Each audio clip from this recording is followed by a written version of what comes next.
Welcome everyone to another broadcast of the Judge Hubert Radio Hour on the ArtistFirst Radio Network. All past broadcasts are podcasts. Find them at ArtistFirst.com.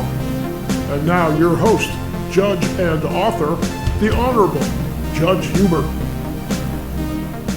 Thank you, Scott. We certainly appreciate all of your hard work in getting us there with a great signal and reaching out to a very, very highly motivated audience. Certainly welcome, everyone. We're glad to be back with you again. Here we are on the day after the 4th of July. We know that many people are traveling, some for family gatherings and reunions and celebrations and cookouts and hot dog eating contests and parades and all of these various activities that people engage in to honor the 4th of July, or what we call the nation's birthday.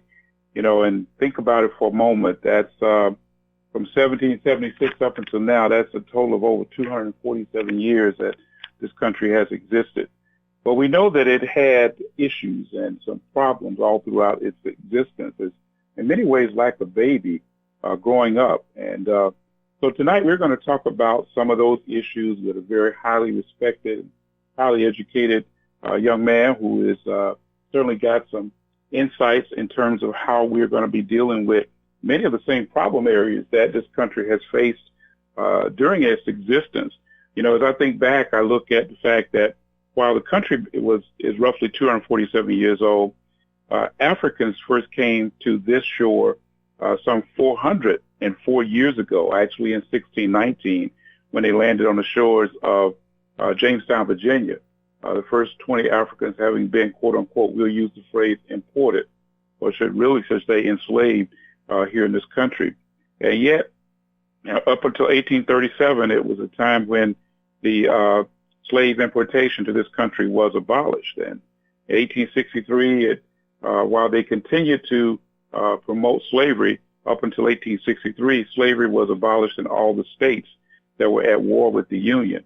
So that was roughly 160 years ago. And yet, even last month, we noted that the last state in which slavery was outlawed was in Texas, and that was in 1865, and which has resulted in what we now have as a national holiday to celebrate Juneteenth. Again, that was over 158 years ago. And so on the one hand, there's a lot to celebrate in terms of Independence Day and all of the things that go on there, but the mere fact that we're all here, that we're here on the planet, gives us an opportunity to be able to get through some of the most treacherous and, I would say, perilous times that we're in. And again, I say to you that even in spite of the fact that even this past weekend we saw some crazy things happening, we still see mass shootings taking place in our country, in spite of the fact that we're supposed to be a lot more mature and we're supposed to be one of the greatest bastions of freedom, as is told throughout the world. And yet we saw, I believe it was 4 areas, cities in which there were shootings, mass shootings this past weekend. Philadelphia, Baltimore, Fort Worth, Texas, are just examples of that. And unfortunately, people were getting killed in Akron, Ohio, and Edgewood, Michigan. There are places where we are seeing things happen that we don't need to see happen. And certainly that is, if we talk about the maturation of our country, we have to question whether or not we really are becoming more and more mature, or are we just going around in a circle? You hear me say to all of my listeners out there that are with us each week, each month, that education is the key to being and staying free. And so we're going to talk tonight about some of those kinds of issues. Yes, we see that we are a country that, on the one hand, we celebrate the fact that we're a country of freedom, but on the other hand, we see that we've got a lot of issues that we've got to tackle. And it looks like our Supreme Court gave us some real, added some fuel to that fire over the past session. And so I'm happy tonight to bring with us and have an interview with a young man who has done a great work in terms of the legal profession. He is none other than Dr. Aaron Taylor. He is the Senior Vice President and Executive Director of AccessLex Institute, Center for Legal Education Excellence. there in our capital. But on top of that, he's not only an educator, he's a scholar, but he's also a lawyer. And so he can help us to analyze some of the, and I'm going to call them, in my opinion, crazy decisions that came out of our U.S. Supreme Court in the past week, and help us to be able to maybe better understand where it is that this court is taking us, so that we as a country can prepare ourselves for what I hate to say looks like we're going backwards instead of forward. So welcome, and I'm just going to call him by his first name with no disrespect at all, but I've kind of come to know him as by his first name of Aaron, and we're just glad to have you tonight, and welcome. Welcome to the Judge Hubert Radio Hour. Thank you, Judge, and thank you for having me this evening. I look forward to the discussion. Very good, very good. Well, why don't we start off with, while I may know your background pretty well, but let's tell our listening audience, and some of which are not only all across this country, but even beyond the borders, going into other countries, into the Caribbean and beyond. Let's talk a little bit about your background and how do we get to this point in time with your education, your training, your experience. So let's go back in time a little bit. Share with us and with our listeners your background. Okay, well, I grew up in Tallahassee, basically on the campus of Florida A&M University. I went to their K-12 school, FAMU DRS, as it's called now, and, really had a great childhood on the south side of Tallahassee. It was, a village in the truest sense, and because you had the university and HBCU at that, really anchoring the community, it was a great place to grow up. And as you know, FAMU is the default alma mater for most of the Taylors, right? Yeah. We have a long family history there, going back 80 years or so at this point. But when I graduated from FAMU DRS, I was what I call fammed out. I just wanted to experience something different from college for college, and so I ended up going to North Carolina A&T, and I honestly didn't know much about the school other than a brief visit to the campus that my dad and I had made about a year earlier. But what I did know was that it was in North Carolina, and nobody knew me there. And so I could go there and have my full, fun college experience without the oversight that I would have gotten had I stayed in my hometown and went to school at FAMU. So, I had a great college career at A&T, and then I went to Howard in Washington, D.C. for law school.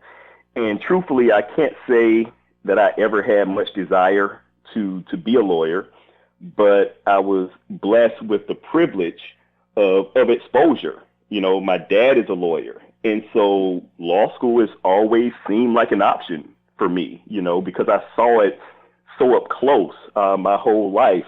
And since I had nothing better to do after college, I said, okay, law school it is. I'll do that. And at the very least, I knew I would get 3 more years to figure out life and figure out what I really wanted to do going into the future. But it was at Howard where my long-term goals became clearer to me in ways that I didn't expect. I was a student worker in the admission office my second and third years in law school. And that experience of helping facilitate the hopes and dreams of aspiring Black lawyers truly inspired me, even as a student myself. And after some time, I decided that, hey, I want to be a law school admission dean, and I wanted to stand at the gateway of opportunity, and I wanted to use education to broaden opportunity and to broaden, exposure to individuals. And this was something that I didn't even realize was a career until that experience working in the admission office. But it didn't take long for me to know that it would be my career one day. So I graduated from Howard. I practiced ethics law for about 3 years. And then I got an opportunity to work in in the admission office at the University of the District of Columbia's law school. And the rest is history, as they say from there. Over the last 20 years or so, I've been, a law school administrator, including an admission dean, as I set out to do all those years earlier. I've been a tenured law professor, and for the last 6 years, I've been executive director with the AccessLex Center for Legal Education Excellence. And real quickly about AccessLex, we're a nonprofit organization with a mission of empowering the next generation of lawyers by seeking to make legal education more effective, more efficient, and more equitable. And so we put a lot of focus on issues of diversity, the bar exam, and the financial literacy of law students and lawyers. So that's it in a nutshell. I've had an amazing ride. I literally get paid to help people, and that is truly a blessing. Now, you also did a stint, if I remember correctly, dealing with the whole education piece. Did you also pursued, as I understand, maybe some additional post-law school educational training with in the field of, I would call it education administration? Yeah. Okay. Yeah, so, about, 7 years after I graduated law school, I must have fell and hit my head and all of a sudden had this desire to go back to school. So at this time, I was actually working as an admission dean, and it was an interesting experience because I knew there was something I was missing about what I was seeing every day. And what I mean by that is, no matter what kind of recruitment I did, no matter, what schools I visited, my applicant pool looked very similar to the previous year. And then I was seeing all these disparities, particularly as it relates to things like standardized test scores, the LSAT, things of that nature. And I knew, while I knew the art of the job, there was some science about the job that I didn't understand, some social science, some economics, some psychology. And I didn't know what it was. I didn't know what I didn't know. I just knew it was something that I had to find out. And so that really was my desire to go back to school. And I ended up going to Peabody College at Vanderbilt and getting a doctorate in higher education leadership and policy. And it was in that context where, I was engaging in this deep research on all these questions that I had about higher education and legal education. And it was in that context that I decided, hey, I want to do this for a living. And so that's when I transitioned from the administration side to the faculty side. And so you mentioned in terms of what your center does to help promote improvements in helping lawyers to become better lawyers and legal scholars to become better legal scholars. Elaborate a little further in terms of what that work looks like. Yeah, so one of the things that sets AccessLex apart from, others who are talking about legal education reform and things of that nature is we place a very heavy focus on evidence-based reform. So we conduct our own empirical research.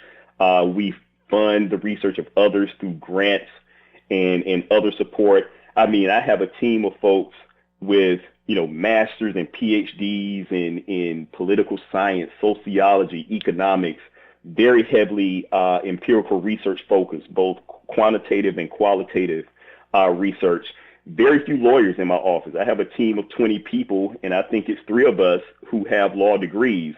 The rest of the folks are the people who are trained to conduct experiments, to analyze data, and to, tell a human story using this data. And so that's what we use as ammunition in our reform efforts. So, we're talking about the things like the bar exam. We know people of color, particularly Black people, pass the bar at lower rates than white people. And so, okay, that's the trend. Let's talk about the exam. So instead of just talking about the inadequacies of the people not passing, let's talk about the exam itself and whether it actually does what we say it does, which is, of course, measure or test minimum competence to practice law. Well, through our research, we found that that's not really what it does. So, okay, we know this now. let's do something about it. Let's redesign the bar exam and let's make it what we actually say it does, because then it's more defensible when we're seeing these racial and ethnic disparities. Because right now, a bar exam advocate would have a hard time justifying the trends that we're seeing, particularly as they relate to race and ethnicity, based on the current iteration of the exam, which doesn't do a whole lot more than just test your memory and your ability to study 40 hours a week for 10 weeks and not work and have a quiet place to study and all this other stuff that has nothing to do with fitness to practice law. I tend to concur. As one who has been through it twice, in terms of one in the state of Georgia and then later in the state of Florida, I will concur.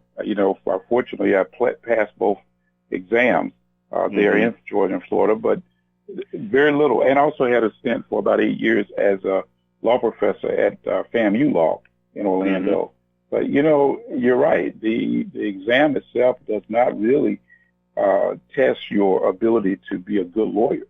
I would have to concur with you in terms of the fact that it seems to look at, can I sit, as one of my guys used to say, can I sit my butt in the seat for the 10 weeks necessary to study 8 hours a day and to prepare myself and remember the process that I was put through.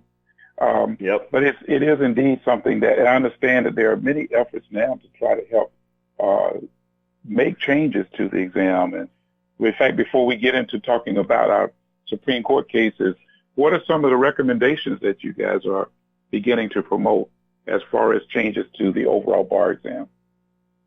Well, one of the primary recommendations is that there should be multiple pathways to bar admission. It shouldn't all flow through a standardized test. Other options you have is supervised practice, where someone essentially works for a lawyer or works in a law office, and then, they're tested based on actual lawyering skills that they should have learned during the course of that tenure.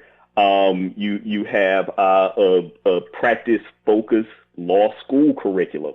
New Hampshire has a program called the Daniel Webster Scholars Program, where a group of students, a subgroup of students, they undertake this special curriculum that's focused on practice.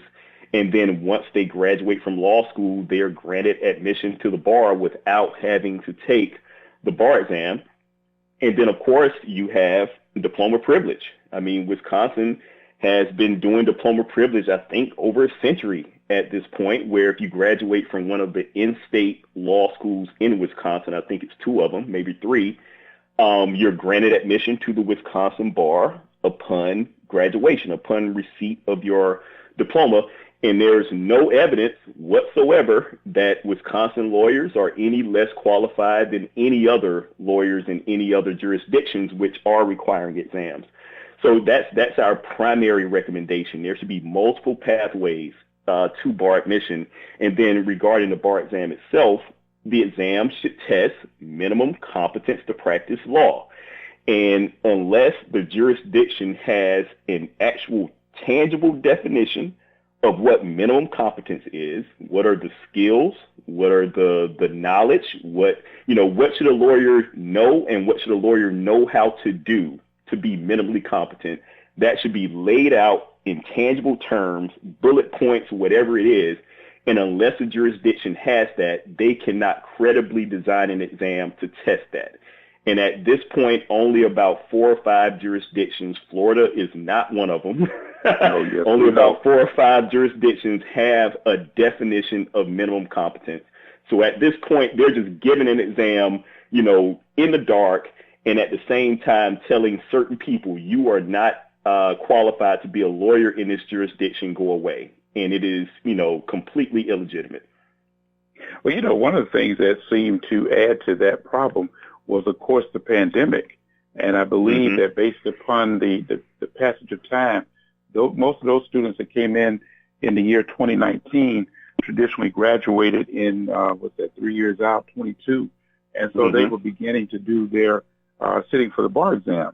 And there seemed to be a major drop-off in the bar passage rate, certainly here in Florida, for those students who were, kind of caught up in that whole pandemic time frame.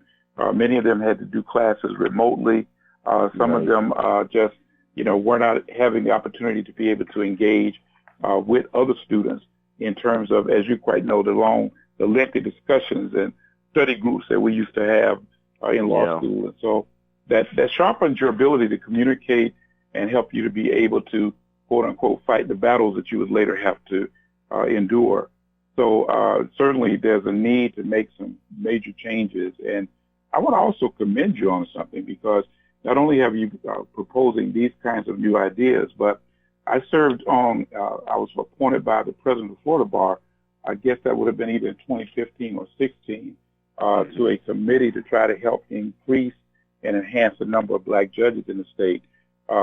Florida has sort of a bifurcated system whereby you can either get appointed ultimately by the governor of the state to any of the trial or the appellate benches, or you can also run for election at the trial level. Well, we know that the number of black judges, just based upon retirement, had begun to drop off. And we began to see a major downturn. And so I was on this task force to try to help come up with recommendations that could be useful to help enhance the number of increased minority and black judges in the state. And as it turned out, during the time we were doing our research, we actually came across a research article that you had authored dealing with that particular issue. And so I commend you on having a wide range, a large focus upon how to help make the legal system work a heck of a lot better than it's doing today. And even though we had, I don't think any recommendations that any of us could have made at that time would have increased the number of black judges, because we had Rick Scott as the governor of Florida at the time, and he had made a statement that he didn't appoint judges based upon what they looked like. He appointed judges who thought like him. And we all knew then that we were in for a significant drop-off, because who could think like Rick Scott? Very few. Very few. Yep.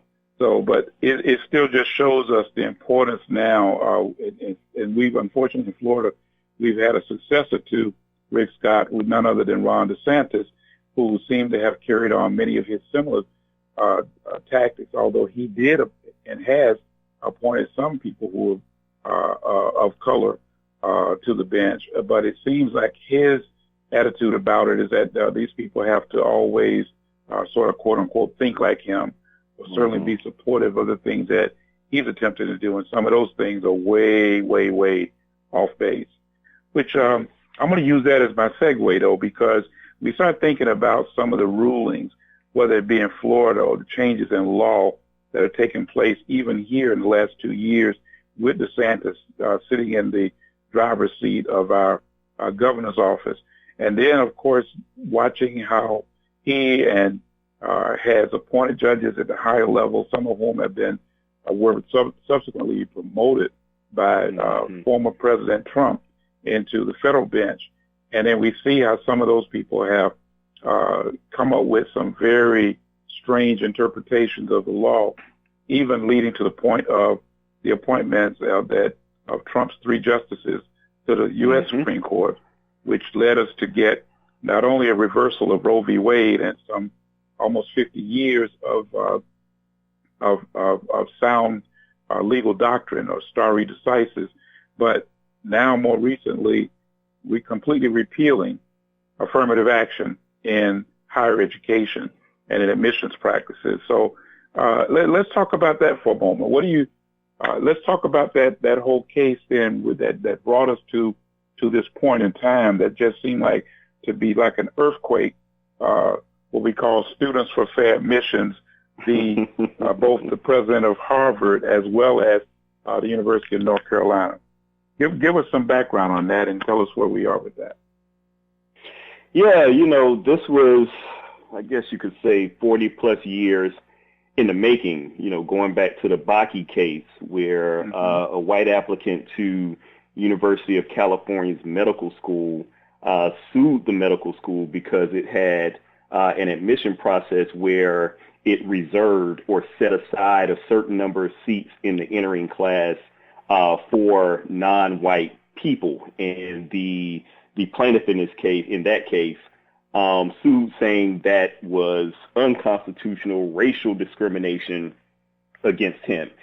And in that case, the Supreme Court really gave kind of this half-hearted defense of affirmative action as a policy because, affirmative action was a thing or became a thing as a compensatory measure, as an acknowledgement of all the discrimination, the exclusion, the marginalization that Black people have been victims of and targets of.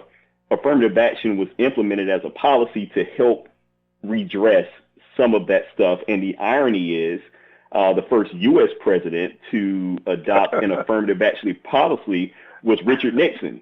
I'm chuckling about that because so many people want to try to say, oh, that's a Democrat thing, that the Democrats did that, the left-wing Democrats. No, it was Richard Nixon that started efforts in order to address affirmative action. Go ahead. Yep, and then Kennedy and more prominently, Lyndon Johnson took the mantle from Nixon and broadened it. But in Bakke, that first affirmative action case, Justice Powell said, okay, we can't really use affirmative action to redress historical grievances. And the way he kind of just pushed them aside as if they were just people complaining about nothing, really kind of set the stage for affirmative action's demise. And so the justification that Powell put forth in his controlling decision was that schools had a compelling interest in diversifying their student body because of the educational benefits that flow from, differences in perspectives and ideas and all this kind of stuff. So that was the justification. Schools had a compelling interest because diversity is beneficial to the learning process. To me, that's nothing. And, there's empirical research that says that is the case, but that's not the reason why we had affirmative action policies. And that's not the reason why affirmative action policies were even necessary. Because if we're not talking about history, if we're not talking about context, if we're not talking about redress, then what are we talking about? We wouldn't need affirmative action if Black folks hadn't been the targets of centuries of enslavement, Jim Crow, and then, this so-called race-neutral discrimination. We wouldn't need affirmative action if it wasn't for that stuff. And so the fact that Justice Powell removed that from the equation as a justification, it really set the demise. So the Students for Fair Admission case really just built on a foundation that came from the previous four cases. And then with Trump having 3 appointees on the court, that flipped the balance. It was mostly 50-50 before. Now it's a supermajority, essentially, of conservatives. And it was no surprise to anybody watching or listening that this decision came out the way it did. And, as we look at it, and for those of you that maybe desire to read that whole opinion, it's actually 237 pages. It takes a while to get through it, and a large percentage of it, and not only coming from Justice Roberts, the Chief Justice who wrote the majority opinion, but the work of Clarence Thomas as a concurring opinion. It's like these guys had to go back and reach into, I would almost have to call it into Wonderland. It's as if they have not existed in this country. They overlooked so much of the true history of this country, and they seem to they decided what the result that they were seeking, and then that the desired result became the basis for their reasoning. In other words, they flipped it upside down. They said, okay, we're going to get rid of this, and now we got to find a way to justify getting rid of it. How do we get rid of it? And then they came up with all these, and I'm going to call it like it is, in my opinion, asinine interpretations of history. And it has put us, which puts us on in my opinion, a course that could lead us down the road that impacts other areas, not only education, but could possibly impact other areas of our society. Yeah, that whole thing of willful ignorance of history, of the present, frankly, and of context, that's a well-worn tactic of the Supreme Court, especially. going back to the earliest days and the earliest cases that they rendered, one of the most glaring examples of that is Plessy versus Ferguson, which, upheld segregation laws essentially, and the whole notion of separate but equal. The court made, this decision saying, well, the races are all free, and just because, black people can't interact with white people and vice versa doesn't put anyone on unequal footing. And they were saying this in 1896, 30 years after the end of slavery, when black people were under siege on a daily basis, couldn't vote, could barely leave the house and maintain their safety. And yet the court is just acting like we're living in this fantasy land where there's no difference between black and white other than desires of each group to remain inclusive of themselves. So that's a well-worn tactic. And, every time I read it, I can only just shake my head because, that's all you have, especially when you're talking about the Supreme Court. And it took from the time of Plessy in 1896 up until the time of Brown versus Board of Education in 1954. That decision set us back literally over 50 years before it was able to be turned around and we could find some relief, when we outlawed segregation in public education. And yet, and that was, in my opinion, one of the most horrendous time periods for black people in this country. When you think about the black codes, and you think about the lynchings that took place, and all the other efforts at trying. In fact, even the PBS program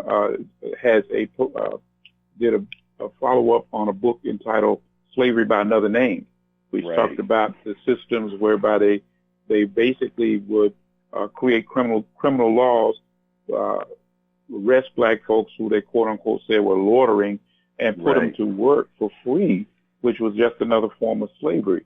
And all this took place in that 50 years. So it took 50 years to reverse the damage, even just reverse the not even the damage, just reverse the impact of Plessy with Brown. And my concern now is that as we see ourselves here we are in 23, if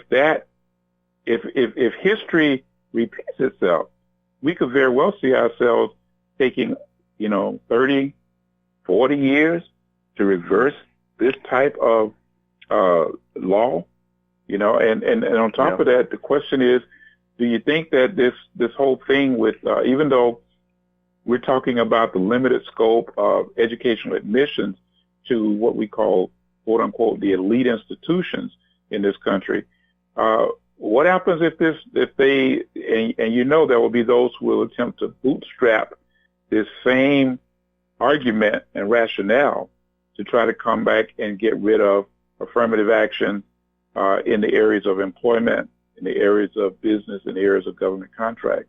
What is your take on that?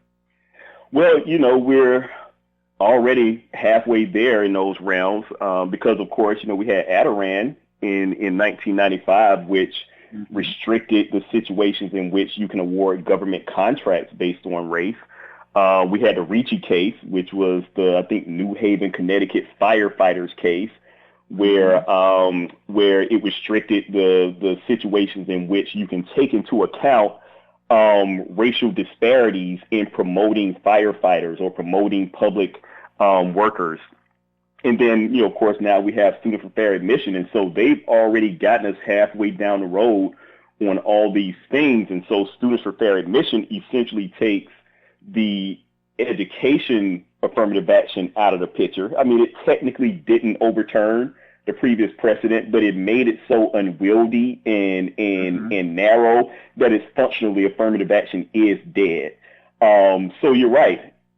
It won't be hard if somebody wants to attack it, and there are a lot of people who do. It won't be hard to push the government contracting precedent the other half down the road, and also the public employment precedent the other half down the road. So, I mean, this is again decades in the making, and it's a golden era for people who want to cement and freeze the power structure in this country and put people, back in their place, to the extent that people got out their place and even had the opportunity to get out their place in the first place. This is a golden era for people who want to put others, non-white people, for the most part, back in their place. You know, you mentioned about how long it took. You know, there's a guy by the name, as I understand, by the name of Edward Bloom, I believe, who apparently has made it his life's mission since the Bakke case to be able to overturn, eliminate affirmative action in this country. And he, of course, helped to fund not only the Students for Fair Admission, this case that just came out of the Supreme Court, where they actually utilized some Asian students in order to set this whole thing up. It was ironic about it is when you look at the statistics that is in the Roberts opinion, I believe it's in Thomas's portion, concurring opinion, where they do an analysis of the last basically 10, 15 years of students in attendance that were admitted to Harvard. And you see that what's ironic is that there were fewer, quote unquote, there were fewer black students. The next category was Hispanic students. There may have been a few more. But how about this? There were more Asian students that were admitted to Harvard during this time period.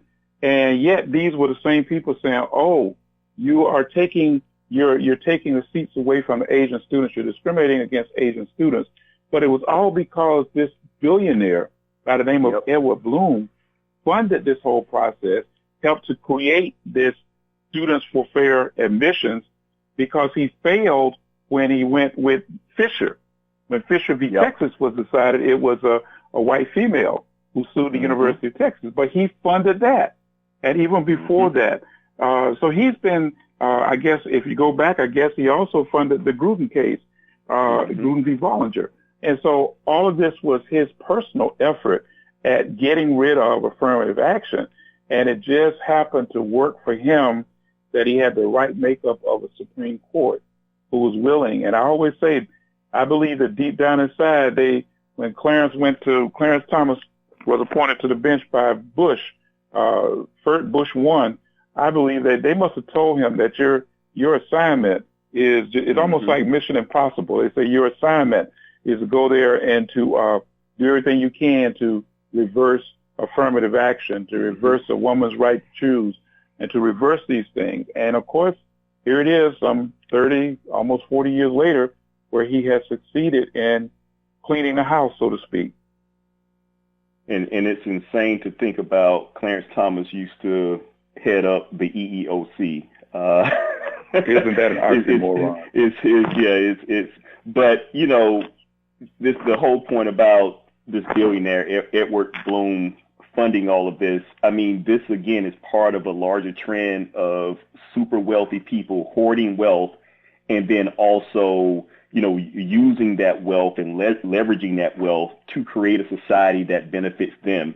And I don't think we can, you know, look past the fact that Clarence Thomas himself has been caught up in controversies where he's taking expensive gifts from billionaires, a particular billionaire in Texas. His name fails me, but Clarence Thomas essentially is looking like he's being bribed to decide cases the way he's deciding them. And that is a scary proposition, because federal judges have lifetime appointments, and Supreme Court judges or justices essentially make law because they have the last word when it comes to these things. So they are in some ways like a legislature. So this is scary stuff when we're talking about, you know, how these billionaires are leveraging their wealth to push forth these policies. But, you know, the thing about them bringing Asian students as plaintiffs now, you know, this is a tactic to essentially sanitize what these lawsuits are really about, and to put Asian people out front instead of white people who are really behind all of this. And there's a lawsuit now that was just decided by the Fourth Circuit. It's a selective K-12 school, or selective high school, I should say, in Northern Virginia. And essentially what the high school saw was that they had a student body that was overwhelmingly made up of Asian students, about 70%. And they wanted the school to be more diverse. So they changed their admission policies. They removed the standardized test requirement. And then they adopted other factors like geographic diversity. So where does the applicant live? Does the applicant speak Spanish as a first language at home? It was those types of factors. And what they saw pretty immediately, that the school became all of a sudden more diverse. Well, now there's a group of parents of Asian students who say that because the school took the standardized test out of the equation, that is anti-Asian discrimination. And so that is unconstitutional. The trial judge in the case ruled in favor of the plaintiffs, even though, again, these standards are race neutral, which is what all the conservatives say they want, race neutral policies. The trial judge ruled in favor of the plaintiffs, and the trial judge is a Ronald Reagan appointee. I mean, I didn't even know Reagan still had judges on the bench, and that's a whole nother topic in itself.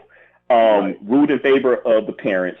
However, the Fourth Circuit Court of Appeal ruled in favor of the school, saying that the policy is race neutral, it's constitutional, and it's fine.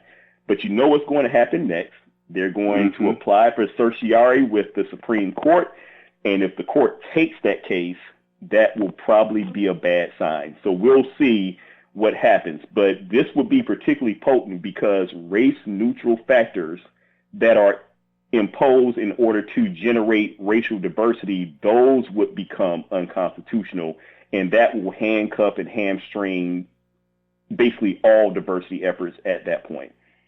Well, talk to me about this one for a moment, because even within the Students for Fair Admissions case, they found an exception to the military academies.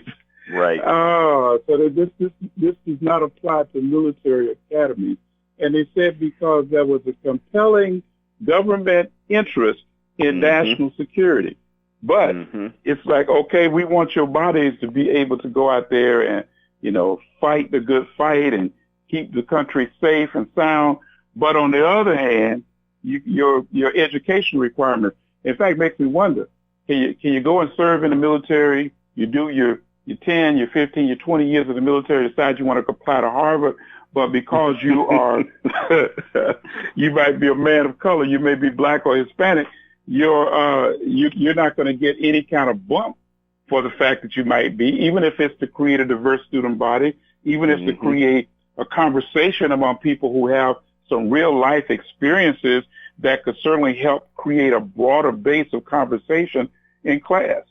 Isn't it interesting that you could go and fight, but yet you don't get, there's a military exception to affirmative action? Yeah, it tells you everything you need to know, right? and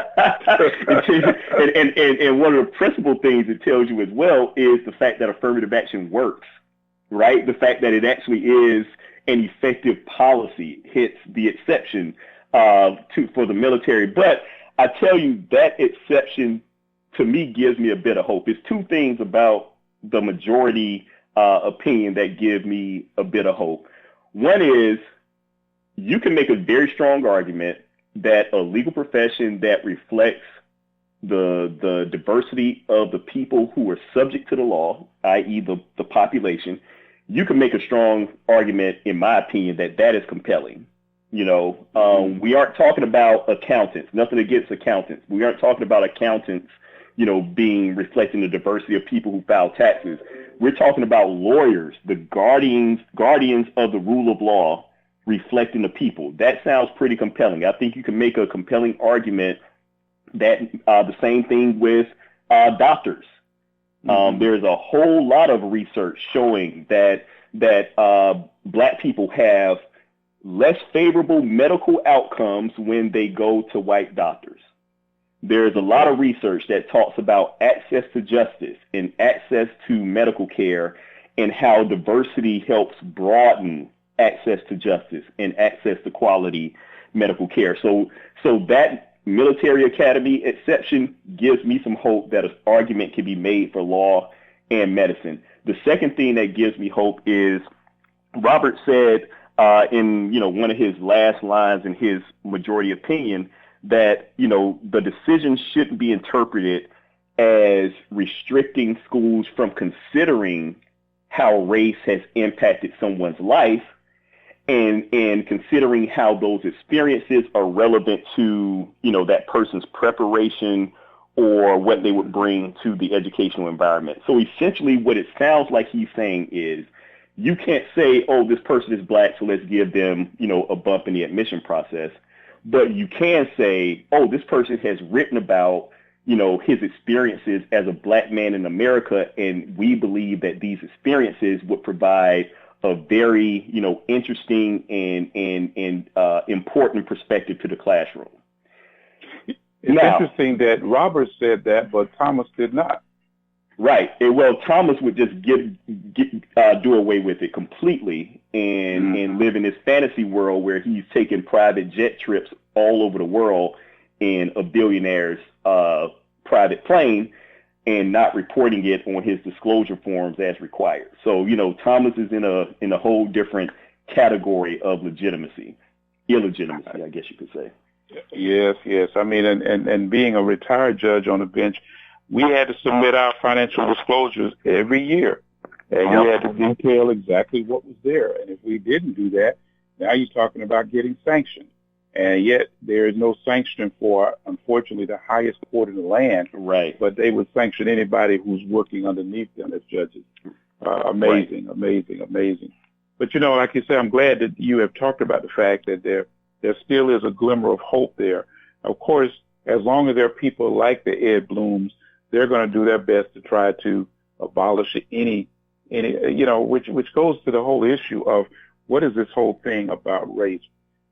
I recall that when President Obama was elected, I'm going to pull up a little bit of my spiritual side, and there were those who said that Obama would get elected, but there would be a tremendous backlash. And part of that backlash, you remember, started on the night of his inauguration when Mitch McConnell said, we're going to do everything we can to make him a one-term president. Right. And then it goes on to the fact that there were those who, and even President Obama and his wife indicated, both being, having graduated from Harvard, they were like pained by this recent opinion. But it seems as if there are those who seem to believe that, and I think you said this earlier, you didn't use this particular phrase, but when you're talking about the fact that for going back to the time of slavery, and from a spiritual side, we used to talk about the fact that there's a verse in the New Testament where Jesus was approached by this woman seeking to have him to come and heal her daughter, and he told her, he said, "Well, I didn't come I came for the lost house of Israel. I didn't come for the dogs. I came for the lost house of Israel." And her response back to him was very compelling. She said, "But even the dogs eat the bread, eat the crumbs that falls from the master's table." And I thought about that in the context of everything that we've been dealing with since slavery. We have literally taken crumbs, and we have worked those crumbs, and it ultimately resulted in, we never gave up, and which is also the message that we have to, submit to our children, because the full impact of this, if it doesn't change, will affect our grandkids and and the kids that come after them, those teenagers and lower, who themselves have been raised in environments where there have been race interactions from the time these kids were born. But if in fact we don't reinforce to them the importance of continuing the pattern of hard work and not letting anybody try to control you or get your mind off of what it is that you want to do, you can still be successful in this country. And I think I shared with you earlier today, there was an article in Forbes Business Journal, which talked about the fact that there were, they did an analysis that there were more Black students who enrolled at Howard University than in all of the Ivy League schools combined. And the rate of graduation was far beyond what we see even in the Ivy League schools. And none of those kids that got into the Ivy League schools, Harvard or in UNC and those schools, were unqualified. They were just fortunate enough that they were chosen out of the some 16,000 applicants for those limited seats. So how do we tell our young people in particular that those who may not be able to, even though they may be the best and the brightest and exceptional when they did get into places like Harvard, UNC, and the like, but that you went to North Carolina A&T, as you stated, and then you went to Howard Law School, but you are an effective litigator, you're an effective professor, you're an effective, educator. How do we help to get that message out here that there are over 100 HBCUs, historically black colleges and universities, that stand ready, willing, and able to educate this next generation? That's the message. Before this decision, after this decision, my message is always to go to HBCUs if you're a black student, period. That's my message. And I don't care if you could get into Harvard. There are HBCUs that would serve you better, in my opinion, than, your typical PWI. So that my message doesn't change. Go to HBCUs, period, point blank. Now, schools like Howard, Spelman, Morehouse, even A&T with its engineering program, they may actually benefit from this decision, because it's not uncommon for a bright black student to be deciding between, say, an Ivy League school or one of the flagship public schools in Howard or, Spelman, so it actually may be beneficial to a certain, subgroup of HBCUs, those with selective admission programs, those with selective individual schools like the School of Engineering at A&T. But the message is the message. I've never believed that the best and brightest of the black community should always seek to go across the tracks. I just never believed that. In fact, I think it kind of slows progress when that becomes the prevailing trend. And so we'll see what impact this decision has on those so-called, now just call them elite HBCUs, and whether they benefit from this. But I think all of us should go to HBCUs if there's any way possible to do so.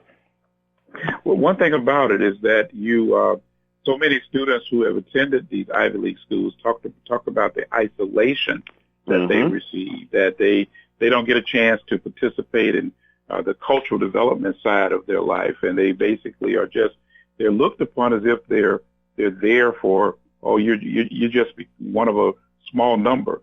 But one thing about attending an HBCU is that you get a well-rounded education. In fact, Forbes talks about the top 10 HBCUs as they described them.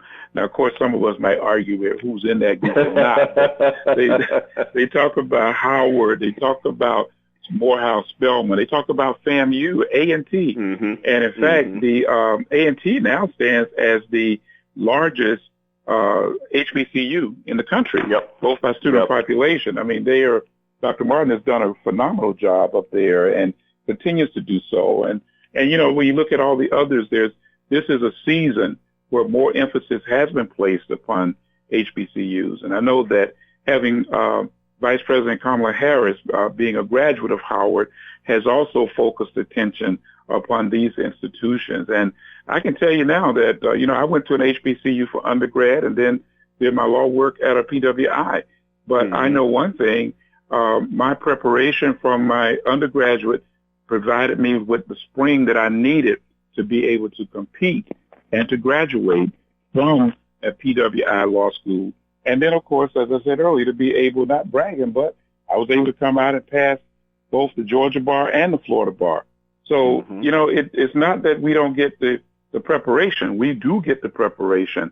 And so I'm hoping that, in fact, I saw a post on Facebook today saying that if they don't want our academic scholars, then you don't want our athletes either. And many of these large schools have funded their athletic programs on the back of black athletes. There's no question about that. When you look at the big schools, the SEC schools, when you look at the number of black players out there on the athletic fields and, all around the country, it's because, Florida's been a hotbed for recruitment, but we know that those schools have benefited significantly. So it's going to be interesting to see as this these kinds of rulings unfold. And I do think that Thomas and his colleagues were in a fantasy land.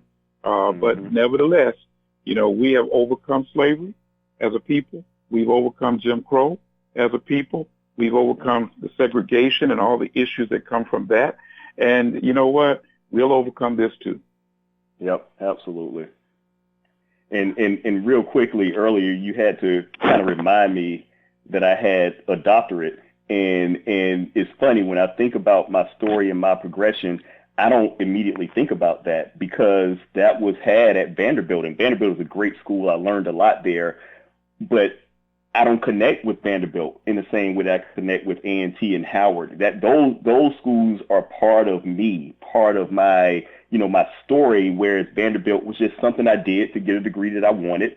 And once I was done, I was done. And so, you definitely get a well-rounded experience. And again, I think any Black student who is looking for a good education should seriously consider HBCUs and go.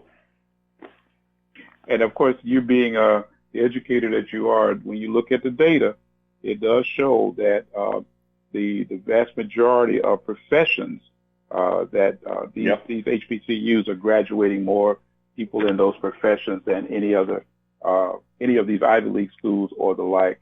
I mean, it's good to have those who want to go to Ivy League so much, that so be it. But the truth of the matter is, I don't think you can beat that HBCU experience.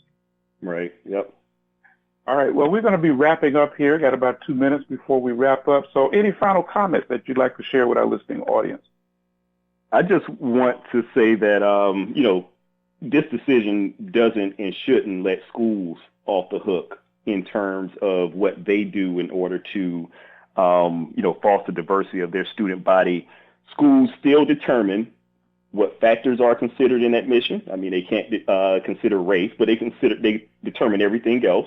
They determine what weight the factors get in the admission process.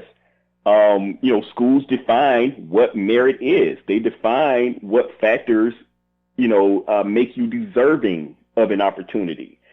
So I'm going to, blame the Supreme Court for a bad decision, but most of my focus is what are schools doing in order to account for this decision? And that will determine a lot about what the impact of the decision will be. All right. Well, folks, there you have it. I always like to remind you of the words of Dr. Matt King Carter that never go to bed as ignorant as you were when you got up this morning. Every day you ought to learn something new. And certainly I trust that what you have heard this evening from our guest, Dr. Aaron Taylor, certainly has indeed opened up your thinking and helped you to be able to recognize that even though we may commiserate about what happened with the Supreme Court, whether it be on the affirmative action issues or even if it goes back to the issues of Dobbs and going back to the removal of the woman's right to make choices about her own body and any of the hosts, student loans and all the things that they seem to be striking down, it doesn't mean that we can't continue to progress forward. The road might be a little more rocky. It might be a little more challenging. But one thing about it, we never give up. We keep moving forward. So thank you again, Dr. Aaron Taylor, the Senior VP and Executive Director of AccessLex Institute Center for Legal Education Excellence. And for those of you that may have friends that would like to listen in to this particular interview, it'll be posted on the website. You'll be able to go back and access not only this interview, but previous ones that we've had with other guests here on the Judge Hubert Radio Hour. So again, thank you, Aaron. I appreciate you. God bless you, and keep doing what you do. You too. Thank you so much. All right. Bye.